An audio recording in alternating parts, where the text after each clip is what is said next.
Welcome. Good morning, everybody. If you haven't done so already, find the chat. It's at the bottom of your screen. You're very welcome to be part of the conversation in that chat. Whenever you see either of us look sideways, we are looking at our second screen, or in Craig's case, I think he has 3 or 4 going in front of him there. And there is also a Q&A too. So if you have a specific question, that's what we're here for. Pop it into the Q&A and Craig will keep his eyes on that. We both have the chat up, although I don't see it all the time. So you're welcome to be a part of the conversation in there as well. Before we get rolling this morning, as you can see on the screen, SAIT's main campus is based in Calgary, and that's where Craig and I are both joining you from, although neither of us, as you can see from our backgrounds, are at campus today. We do, however, take a moment every time we get together here just to recognize and acknowledge that SAIT is situated on the traditional territories of the Blackfoot Confederacy. So in Calgary, the traditional name for Calgary is known as McIntyre, which means elbow, a place where 2 great rivers meet. This land is the land of the Blackfoot people, which is shared by the Beaver people of the Tsuut'ina and the Nakota people of the Stoney Nakoda. It's a place where we all walk in the footprints of our Métis people. Wherever you are today, if you're not anywhere near to Calgary, thanks for just taking a minute with us to recognize and acknowledge where you are today. Thanks, Craig. Perfect. Thank you, Jenny. So today, feed forward as opposed to it's hard, isn't it? I know you're trying very hard to break me of this feedback, but feed forward, or essentially, how do you enable communication? I think is and how do you share thoughts with your team, with others, on their performance, on other issues, etc. So, as you and I were preparing for today, I think we kind of talked about 3 or 4 potential trailheads we could go down here. One is, how do you give it? How do you give good feed forward to somebody? How do you make sure that it's well said, well positioned, as well received as possible, though as somebody giving it, you can't necessarily control how it's received. Okay. How do you enable a team to be able to give each other that feedback? And I think about this from the perspective of how cool would that culture be if, as a leader, you have a team that is feeling very comfortable and very willing to provide each other feed forward. I think that's an interesting concept to me. How do you, as a leader, get good feed forward from your team? How do you enable that? And the other piece I think that's interesting is, at least in my career in some of the organizations I've been at, and I'm not necessarily calling out SAIT, but as you rise further in an organization, that level of feedback from your colleagues or your manager, I think tends to diminish unless things are hitting the fan. So how do you, right? How do you, as a leader, get that feed forward from your boss or so on? So there's kind of 4 paths there. Folks, please do feel free to pop in the chat if you think I'm on track, off track, if there's a different trail you think we should be going down. As we are happy to take the conversation in the direction that you like to go here. But why don't we start maybe, Jenny, on how do you give good feed forward? And maybe let's break down this feedback versus feed forward as well. And it's okay if we say feedback, everybody knows what we're talking about. So the reason that we lent into let's differentiate between feedback and feed forward is traditionally, so we're caught in this beautiful shift between, there's a pretty old way of doing things and we're becoming more, I'm not quite sure what the word is, but we're becoming better at recognizing the employee experience. And I think we're also becoming better at recognizing that we are adults in the same working place. This isn't a school, this isn't a parent-child relationship. We are adults trying to get a job done, and we want to do the best work that we can. So classically, feedback comes from me, my perspective, remember the beach ball, and I'm giving you it all from my perspective. And pretty much that is a you should message. And those of you who know me well, it's very rude to shit on people, but you get it all from my perspective. So you should do this, you must do this, you didn't do this, you didn't do that. And there's a whole ton of yous in there. And however hard we try, even if I put my hands down and don't use them, the you comes with a little bit of this and a little bit of this. And I think that's where that whole constructive criticism phrase comes from as well. And those are two words that just don't belong in the same sentence. We hear it everywhere. I had the pleasure of hearing a CEO speak yesterday to a group. He used it, providing constructive criticism. I was sitting there going, no. So we just want to lose the criticism and be constructive. So the feed forward is now together, how do we make that better? Our aim is performance. Our aim is a result. Our aim is, to hit the highest level that we can. If we do that together, using what you know, using what you see that I won't see, we can be helpful in lifting that and helping that to grow. So feed forward, literally as it sounds, is how are we going to move forward? Feedback is history. Feed forward is the good stuff that lifts us forward. And then to take the other half of the question you asked is, how do we do that well? We could talk for days just on that. Like, let's be fair, there's a huge, huge skill set within there. But I think the simplest things is one, to consider the timing. When we leave it for a week, when we leave it for months, and we'll do that, like people will do anything to avoid that conversation because it's vulnerable at its best. We have no idea where that conversation is going to go. It might get emotional. There's a tad of a little risk in there or more. So, have the conversation as soon as you can, because then you're just dealing with the small issue or the behavior that you noted. And that would be the sort of next piece in there. This is about behavior or task or product, not about the person. We're not calling the person out. And then when you have the conversation. So be present in that conversation. And that's the only conversation. So the days of the sandwich, we don't need that anymore. Let's just be constructive in this conversation and build it. Yeah. There's our starting point. I love it. Sorry, I was thinking of turkey sandwiches when you mentioned turkey, or when you mentioned sandwich. So, oh yeah, okay. There's a couple things there that you said. One, maybe if you can just briefly, because you touched on, remember the beach ball. Oh, I don't know if you have your beach ball handy, but I think for anybody who hasn't joined us before, this is a good comment, or for those of you who have, it's a good reminder. So it's really simple, but it's brilliant. It's not mine. Love to claim it. Susan Scott, I think, used it in one of her books, probably First Conversations. And the way to think about it, so Craig, I don't have the finger puppets. You're spared the finger puppets. But you and I arrive at a conversation, and the issue to you is a white issue. Everything that you see in this is white.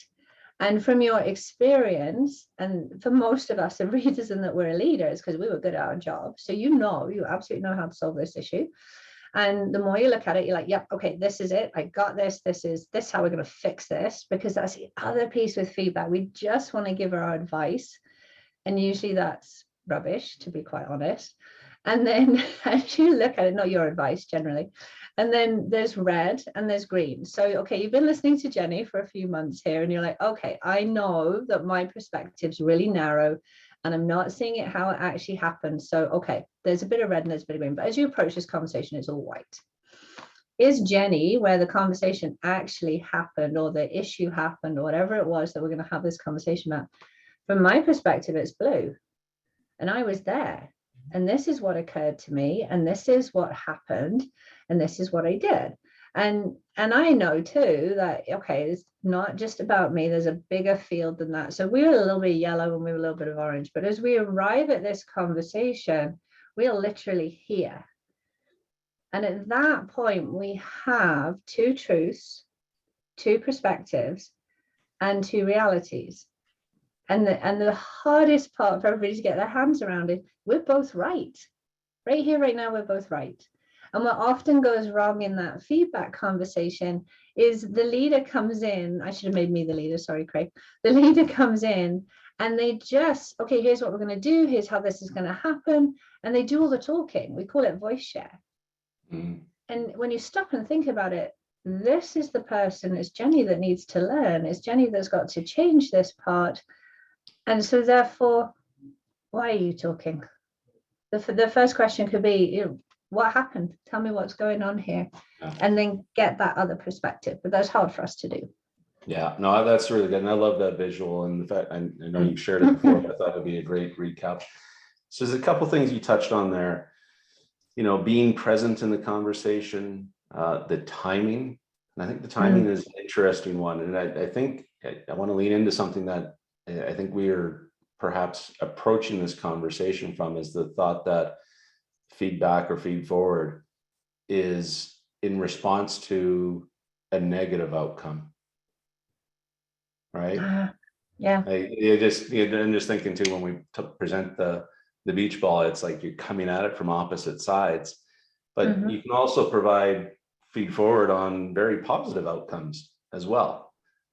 Right. And so I wonder if there's something in there about like what, regardless of whether, Jenny, I really didn't like the way this happened and we need to work on improving it in the future, blah, blah, blah, or this was awesome. Right. Let's do more of this in the future. What's the commonality in that conversation? So, when we're talking, when we are now literally in the moment, giving that feedback, feed forward, what's the, regardless of whether it's a negative or a positive, what's the commonality there? And folks, you are really quiet this morning. So we're either being incredibly deep and insightful, or we're missing the mark. So please do feel free to add some feedback. There's another piece. You just asked for it, Stu. Yes, I did. So the commonality, I love that you brought that up. There's your brilliant for today. Because if we're going to have the candor in the times when we need to be constructive, when we need to change, when we need to, adjust something, grow something, we will be so much better in that conversation if we also recognize all the times when people get it right. You use the word awesome, and they nail it when it's absolutely what we're looking for. And it's curious that often we assume, and we know how dangerous that word is, but I assume that if you're doing really well, you're doing really well. And so therefore, I don't need to tell you. And actually, that's so far from the truth. There's a few people who will happily sail on with no validation, no appreciation, no recognition. And there's a whole chunk of people that say, well, don't recognize me for doing my day job. And so that's important too. We're not talking about, the simple stuff, the stuff you're paid to do. But when somebody gets it right, catch them getting it right. So there's the commonality, is the timing and actually having that conversation. And there's a really interesting part in here, sort of buried in here. But when we compliment somebody, they're often embarrassed. And I hate saying that out loud. Like, how have we got to this point that we're actually embarrassed when somebody comments? It's really simple. It's thank you. And very, very often we are also our own worst critics. You and I have talked about that a lot before as well. So to hear somebody say, that was great, thank you. And with obviously the more specific and all the rest of it within there, whatever it was, tell them what was great, what made it fantastic. We may not sort of grab it straight away, but 2-3 minutes later, there'll be a smile on that face. And that's well worth it. Because when we feel good, we do better. Yeah, no, that's great. And there's a couple of comments here, and it's good. Sorry, folks, I didn't mean to goad you into it, but your feedback in these conversations is always so fun and interesting. And Stephen, right off the bat, you were just drinking coffee. Thank you. I can appreciate that. But Tara, your comment here about providing the feed forward in a positive way is easy. The problem conversations are the difficult ones. I think the thing for me too, that I always try to remember, and my members of my team that are on the call this morning may question whether I am effective at this or not. But when those positive moments, I think, being able to be specific as to why it was a positive moment, as opposed to just saying, Jenny, thank you, that was a great job. Right? But the why the why of that was a great job is always so important to help reinforce that behavior again, right? Yeah. So I think for me, that's one of the commonalities between the positive and the negative is you need to be specific, right? Here's, again, I think, I can't remember, she's often on LinkedIn and has the cartoons, Yes. but, Liz, yes, right? It's not the one I'm thinking of right now is, people on the other side of the problem versus people standing there looking at the problem, Yeah. right? And that's somewhat is tied in here as well. Seek to understand versus waiting to reply. Lisa, really great point. And I think that, kind of ties very well with what Tara is saying there. Do we want to touch on that? Just the difficult ones that we avoid?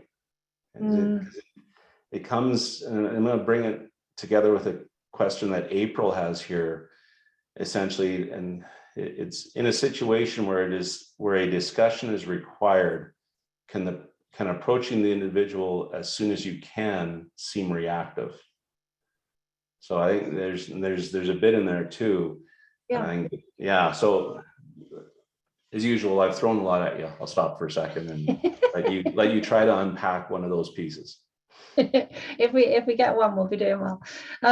So first off, why do we avoid them? Because they are hard. Like, people often say, okay, so how can we make feedback more comfortable? It's not, it's uncomfortable. That's why we don't want to do it. We are creatures of comfort. And so we don't do that. Like, when we're having these conversations in classroom or in the Zoom room, and we use that acronym HALT, that's okay. So don't have the conversation if you're hungry, angry, lonely, or late, or tired. That's the HALT acronym. And immediately you can see it on the face of people, like, excellent, 4 excuses, I don't have to have that conversation, fantastic, I'll put it off again, because it's a difficult conversation. That's why they have that terminology. And it sort of violates, we generally, as humans, we want to be liked. We don't like to upset people, and we also like to be in control. And the minute that we're in control, especially or out of control, when we're having that conversation, if you think beach ball, your job is to give the conversation to me. What occurred here? What actually happened in the moment? And at that point, I might say something you completely weren't expecting, because you've only seen it from that white perspective. And so that's these conversations, there's no doubt about it, they are difficult and they are uncomfortable. But when we step into there, the value is on the other side. And that's how, by working through and getting to that other side, then we do change, adjust, look forwards. And so that's the helpful part within there. So I think that's why we avoid them. Yeah. I really liked the comment towards, seek first to understand before we reply. We're so quick to want to give our perspective, and that comes to your sort of timing piece. Is that reactive? I think at this point you really have to know yourself. So if you are a super reactive person, and we're diving into sort of emotional intelligence in here, then that you have to sort of take that moment of time out, stop, look at it, which perspective can I see it from? Could this be different? If your impulses are slightly calmer, let's say, then as close to is excellent. And then within there, 2 other things I'm going to land some back at you now to think about. But Deb Herlock said this when we had her on, when we were chatting about actually microaggressions, I think we're talking about. And are you calling the person in, or are you calling the person out? Because that changes the nature straight away. If you call someone out, it's likely to be feedback. And it often sounds like this. I'm just going to be brutally honest here. Like, that is the biggest red flag in the world.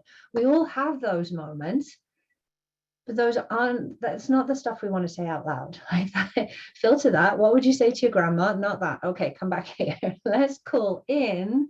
And in that call in, now we can feed forward. And to your point, I think it was a Liz and Molly cartoon, and I think we've had it on LinkedIn recently, either State Corporate Training or my post it came from, and they stand together and they look at this problem. So when we call in, we have that ability to do that. If we call out, we're shaming, judging, blaming, embarrassing, and none of that is going to lead to a productive conversation. Yeah, Yeah, no, that's so good. I got hungry, angry, late, did you say? Lonely or late and tired. Lonely or late. Yeah. And if Jenny comes without like a stop sign that just says halt in the middle. There you go. There you go. That's so good. So a couple of good, they're all good comments. I shouldn't necessarily preface it. I really like Rick's idea here around the core value cards filled up by a peer, a short summary of peer-to-peer. That's like, what a really unique way of approaching this. That is so good. It does make me think of something though, Jenny. You know, we often talk about this whole concept of praise in public and correct in private. I think, and we've talked about this in recognition conversation before, but I think the one thing we also need to be careful of as leaders is that, to your point, an initial reaction for most people is to be embarrassed when they're praised. But there are some people who simply do not like being praised in public, right? And so I think it seems counterintuitive for some, but I think we can all probably picture those people that we've had on teams or on work for us before too. So something to think about there. A couple questions here I want to get to. From Dion, how do you approach the subject of asking your manager for more positive feedback? Mine tends to always touch on the negative first. That's really going to depend on the relationship between you and your leader. Yeah. There's an interesting, there is research actually out there, and it's the 5-to-1 measure, isn't it? So the strongest relationships are based on 5, let's just go 5 positives to 1 negative. I'm not keen on the negative piece, but and positive is not toxic positivity either. Don't ever get us wrong in that space. But when we've got those 5 positive interactions with 1 negative interaction, that when a relationship is based on that, it has been shown to be better, to be more positive, to be stronger. Actually, there's a better word there. And so what do those positive interactions look like? They don't all have to be verbal. And so we respond really well to being seen, to being heard and understood, so listened to, that welcoming gesture, that sort of culture of belonging, like any of those are positive intentions. And so sometimes when we hear constructive feedback, we forget to look for the positive because we get into that rhythm of looking for, it's always change this, change this, change it. So you can use the science behind it. There is research behind that. You can ask, if you have a one-on-one and it's a good one-on-one conversation, there's often an opportunity within there. If somebody says, how's it going? And in fact, you know, as I was thinking about this, I thought, well, somebody's going to say, how, as a leader, how do I get feedback? Mm-hmm. And our leaders out there don't ask for it or feed forward. See, even I do it. Our leaders out there don't do that very often at all. And the slide, we'll send some slides to all of you who are here. There's a picture of one of our daughter's basketball teams. And in all the competitive sport that our kids have played, 1 coach ever has asked the team for, she called it feedback, for feedback. And most of the team wouldn't give it. And my daughter said to me, do I tell her? I'm like, absolutely. And in fact, in line with this question, what she said was, I appreciate, she was the better player on the team at the time. It was a school team and she played tons of club ball. And she said, I get it that I'm your strongest player on your team. And I get it that you want to help me to grow. I appreciate that. But I also need to hear when I'm doing it right, because then I thrive on the court. Yeah. And I'm like, go tell her that. And she did. And this lady changed for the rest of the season and the following school season, once we got over COVID, for that to happen. And I full credit to her. That's the only person in every single coach we've been across. So, you know, leaders ask for it. If your leader isn't someone who'll ask for feedback, if there's the opportunity, suggest it. And it's about being able to work well with you. Here's what makes me thrive. And we all like validation and knowing that we're catching within those guardrails. 100%, and that's brilliant on the basketball coach. Yeah. It's interesting because I think if you assume noble intent from your leader, right, it may just be the way that they're wired, or they may think that they are giving you positive feedback as well. Absolutely. Yeah. Right. And I think as much as we expect our leaders to be perfect, quote unquote perfect, or have the ability to be able to read their team, read their individuals, and know exactly how to address each one and fit that need, we're human too. You get into your days, you get into your routines, and I think you have to remember that sometimes if you want something, you do have to ask for it. Right. So I think it's a really interesting conversation. A couple other questions here. I have a leader that I feel is not seeing the full potential of someone I lead. Do you have insight on how to provide feed forward to my leader when it involves someone else? So I'm leading somebody. Yeah. My boss doesn't necessarily see what I see. How do I make sure that I'm providing feed forward to my boss that helps them really understand what I'm seeing in that person? I think that's how I'm interpreting the question. Lisa, please correct me in the chat if I'm not on base there. Hey, I think that's interesting. There's a little bit of a beautiful moment in there sometimes, in that, so the leaders here and everything else is over here. We have to sometimes speak in these terms. So what's important to you, numbers, budget, bottom line, whatever that piece might be, isn't necessarily the world that we work in. We all contribute to that, but this isn't the language that we speak. And so what's happening here, and it's fantastic, and its qualities, isn't being translated over here. So we have to get into, this is really hard to say, you have to get into there, like what's going on for them and how will they understand that. Yeah.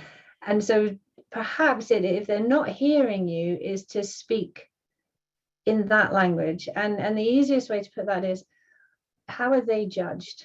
Like, what are their metrics? And how is this person contributing to that? That might be a foot in the door within there. And the other simple one is, I don't feel that I am heard and understood at this point, or, however your language sits around that. That's a mouthful if you're not used to saying it. Yeah. I'm not sure you're hearing me. This person has really, like, whatever that piece is, and are they present in the conversation? I read something this morning. It was so funny. It's called nod crafty. And if you're nod crafty, you're the person that does this.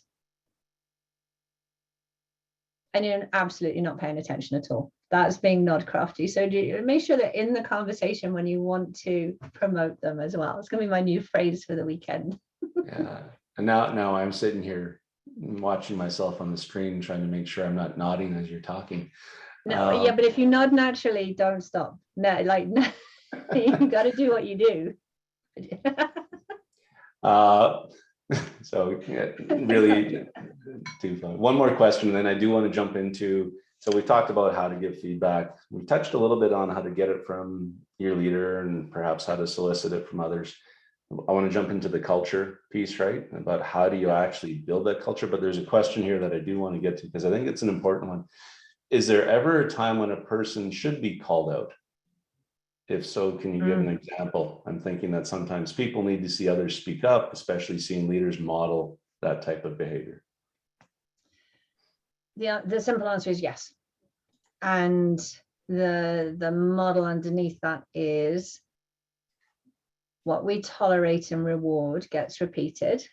Right. And if you have a toxic person, it's either a toxic attitude, toxic behaviors, whatever that piece may be, and the perspective, the impression is that you're letting that run, that kills the culture, kills everybody who's great. And so, yes, there are incidences when we would want to call out. The piece that I'm always going to come back to is hold your own integrity intact. Yeah. And so if you are highly reactive, be careful if you're calling out, because blame, shame, and judgment in any form isn't going to do anything for any relationship. And so it can be as simple as, Craig, I think that last comment is not in line with any of our team values, or is not in line with the culture that we're looking for here. I'm going to ask for that not to be repeated in here again. Also, you know, whatever that looks like, whatever that piece is. So, you know, to whoever asked the question, there are times when we would want to do that, because we have to nip a lot of that stuff as fast as we can and just catch it in the moment. But I think it's still a respect piece. And often those toxic ones, like if this is a pattern and it's been going on for a while, that's the point where I'd be calling in again, because it's been let to go for a bit. Whereas if it's new or it's different, right in that moment. Yeah, and if it is a pattern that as a leader you've allowed to continue, I think you do have a reset moment. Like everybody loves a good reset moment. Oh yeah. I remember my old Intellivision or Atari hit. I made the wrong turn. I'm hitting reset. The game just started over again. Isn't that great? But as a leader, you can step up and just take your moment of responsibility and just say, Jenny, you know what? I've screwed up here. I've allowed this to continue. That's on me. But the behavior that whatever it is in the moment is something that we just can't have here. So I like that. Yeah. This is reset and moving forward. You can do that reset at any point too. You can do that at the beginning of a meeting as well. You know, I've noticed over the past couple of weeks, we've relaxed way too much in this area and I'm not comfortable with it. And then I'd throw it over and ask how they feel. Yeah. If you have that good conversation. Yeah. Yes, Sana, the transcript, the recording will all be shared following. So everybody will get a copy of this. All right, let's lean in a little bit, Jenny, to building the culture. And I know you do have a couple slides on this, and I think it's an important one, because this is really what we're trying to figure out here. And how to, as a leader, how do you make that happen on your team? It's not all on you, right? Obviously your team needs to play a role here, but how do you set the stage and how do you build this culture? And that's such a good question. It has to, for it to be culture, it has to be happening all the time, and it has to be intentional. And it's really difficult for us to do that when it's not our common practice. So it is impossible to leave here at 8:50, 8:45, 8:50 and say, okay, this is going to be our culture and we'll do really well in this. So I think the play with it to start with. Stick it on your agenda in your team meetings and encourage peer-to-peer feed forward. And that can be as simple, like we've talked about this, it doesn't have to be negative. So it can be as simple as, what is something that you appreciate about the person sitting on your right-hand side? Or at the beginning of every meeting, you know, pick one person and tell them, you know, what's the behavior that really supports the team and everything that the team stands for. When we last had a similar conversation to this, we talked about feedback, and you can do that one breath feedback. So you get as long as it takes you to exhale to provide feed forward for somebody within your group. Yeah. And we did make note that if you have divers or synchronized swimmers, you might want to change that exercise.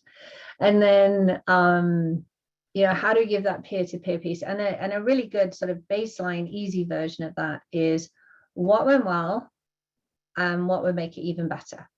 And we can do that on just about anything. You finish a team meeting, what went well today? I really like this, and this. Okay, what would make it better next time we meet? And then, you know, now we're talking and now we're getting into the habit. So a lot of it is about habit. In my own little dream world, I think it would be fantastic if we did peer-to-peer reviews, you know, performance reviews or previews, whichever way you want to go, are always leader to employee and the two-way conversation there, hopefully. But really, we work together. Why wouldn't we review each other or preview with each other? And that becomes part of the habit and part of the conversation. And the other part in there is to remember it's as much about modeling from the leader. So you were right in what you said, it's not all on the leader, but it does have to be modeled. So if you're with us today and you're a leader and you haven't asked for feed forward from your team for as long as you can remember, then that would be a really good place to start. Because if you can model receiving that, you make it safer and easier, and you make yourself that much more human as well. As you said at the beginning, none of us are perfect, not at all. There's a lot of us that pretend to be a lot of the time, but we're not.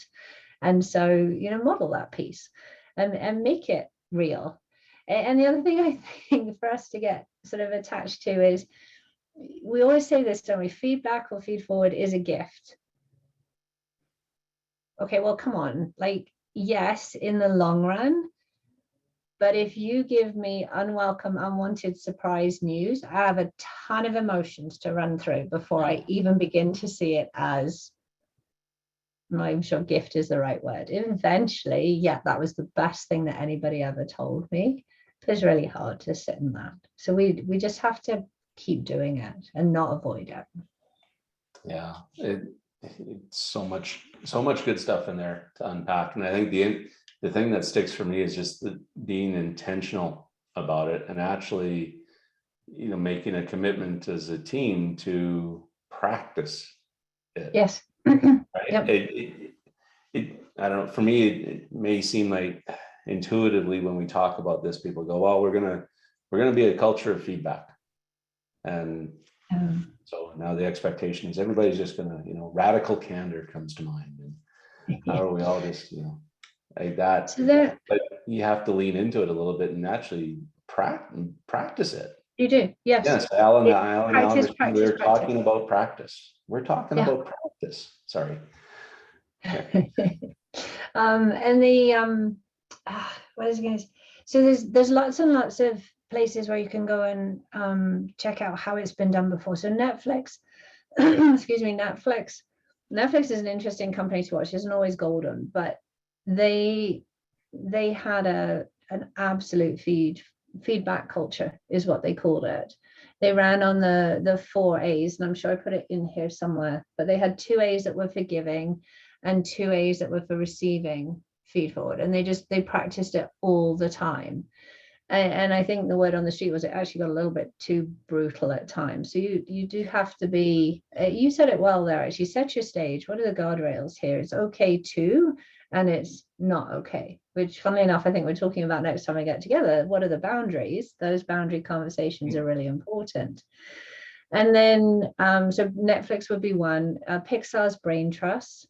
Yeah, they're really worth investigating. There's a military one, After Action Reviews. What did we intend to achieve? What did we actually achieve? What happened in the middle? And if we do that regularly, that's constantly providing that feedback or feed forward. Exactly. And you can do, it doesn't always have to be an after action once you've done it for a while. What's our preview? What are we trying to get to? What might happen? What will we do in that area? And then Lencioni has, one of his 5 dysfunctions of a team is about accountability. And that really leans into providing feedback, feed forward. And it's 2 questions. And literally for everyone on the team, what is one behavior that this person does that really supports our team?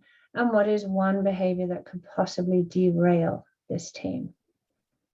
And I'd hold on that one until you've built a little bit of that practice and that culture, because that's fantastic information. You need the psychological safety to be able to have that team conversation. Yeah, I probably wouldn't, if you've never done this before, I probably wouldn't run out on Monday morning talk about what is holding us back. Might not be a good way to start the week.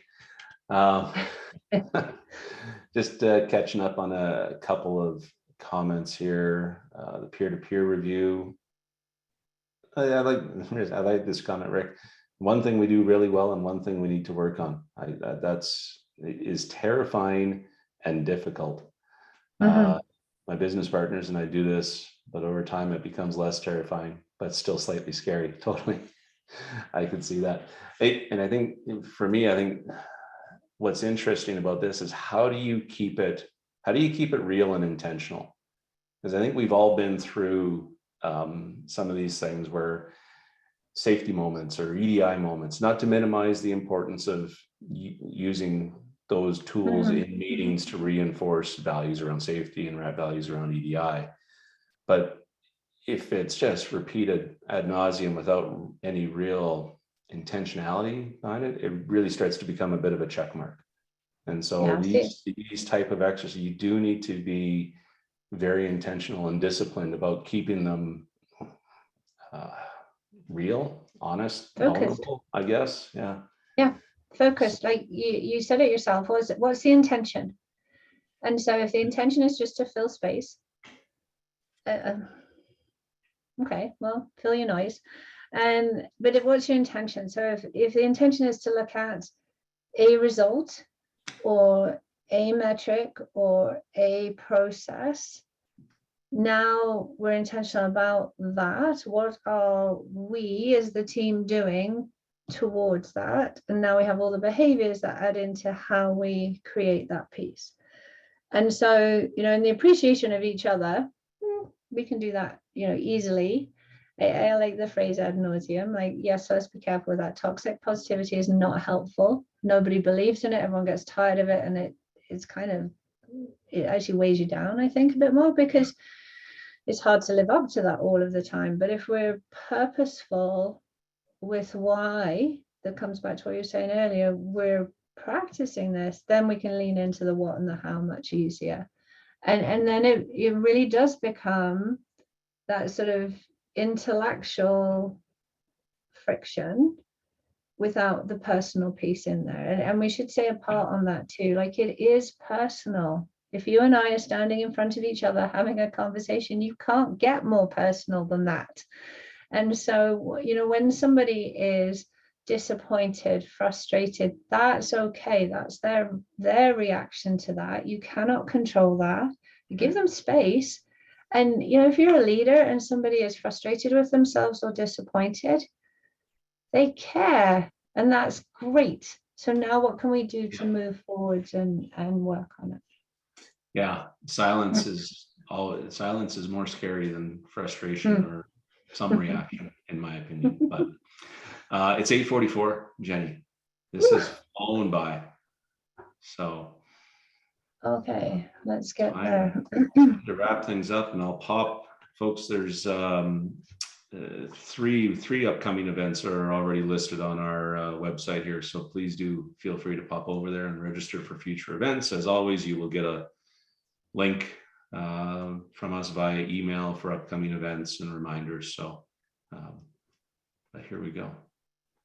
Okay, so as always, one big idea, two things you can take away, although I think it equals about 22 once we've gone through them, and then 3 questions. Craig, you're going to laugh at me because there's 6 again, that you can ponder for the day. Apparently I'm not very good at hearing those boundaries.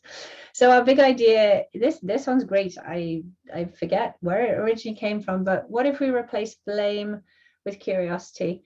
And this one's with self-awareness, just for a little bit. Watch yourself. We're so quick to blame. And if we were a little bit more curious in that space, we would change the conversation. And often that takes away some of the abrasiveness within it. I watched a video with a group this week, Michael Bungay-Stainer's TEDx talk. If you haven't seen it, it's on the advice monsters. Fantastic. I would highly, highly recommend it. One of the things that he says in there is stay curious for longer. That's our aim. And so a couple of things you can do in order to do that really speaks to that beach ball. You think you know everything. Let's hear from the other person in this conversation. It's not just about what you see and you think. So 3 questions before you speak to get their opinion, their side, their perspective.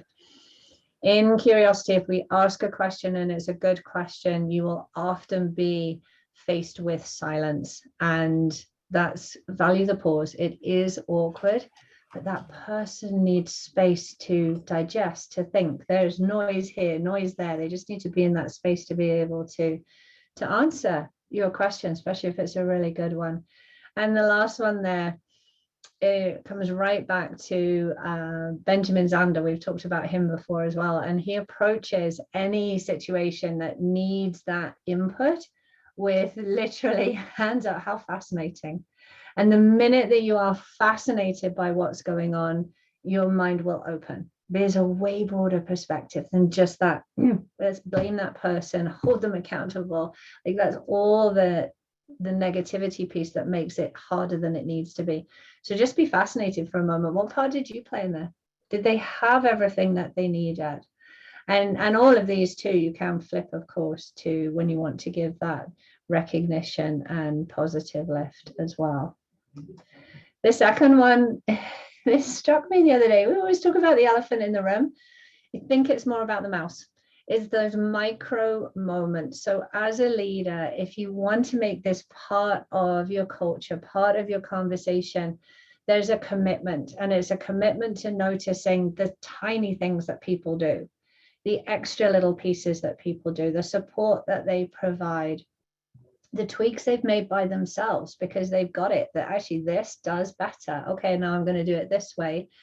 So that commitment to notice every single time, take that deep breath if that's what you need, and step into that courage to have that conversation. To have no conversation would be the only failure in it. So even if you get in and it doesn't go well, that is better than not recognizing, noting, whatever that part might be. Respect we've talked about. And we haven't sort of talked about clarity much here as well. So you're really, really clear on what your intent is. And when we are getting into those bigger conversations, what's the consequence? What's the outcome if nothing happens? If we're clear with that, we can be far more successful in the conversation. And then I threw that stay curious for longer on the bottom as well, because I think that helps as well. But if we want to build that continuous conversation, these are the tiny things, the little mouse things that we can do on a day-to-day basis. Those of you that joined us last time when we spoke about feed forward, I didn't change the questions. I looked at them again and again and again. There's 6 there, Craig, I know. It's on both sides. So one for you, go get some, ask somebody who you trust to start with. Have a think about your blind spots. That's the difficult part. When it comes to us, it's something that we can't see, we don't know about. And then, and if this is tricky for you, come join us in 2 weeks' time, I think. What's the stage that's set? What do those boundaries look like for giving feed forward? And that won't be our only conversation in a couple of weeks' time. We're going to talk about boundaries in everything. And then if you are giving it today, 3 questions for you before you give your feed forward today. And next time, perhaps we'll just have 3 questions. I don't know. It was a long time ago that we only had 3. It's all good. Oh, that's fantastic. There you go. Yep. And we'll be back at the end of the month. And no, we will not be in Halloween costumes. So have a fantastic weekend. Thank you so much for joining us, folks. Jennie, as always, I appreciate you. You put so much into these, and it's great to be able to spend this time with you chatting. So thank you. Thank you very much too. And thanks to everybody here. As Craig said, have a wonderful weekend, however you spend it. Absolutely. Take care, everybody.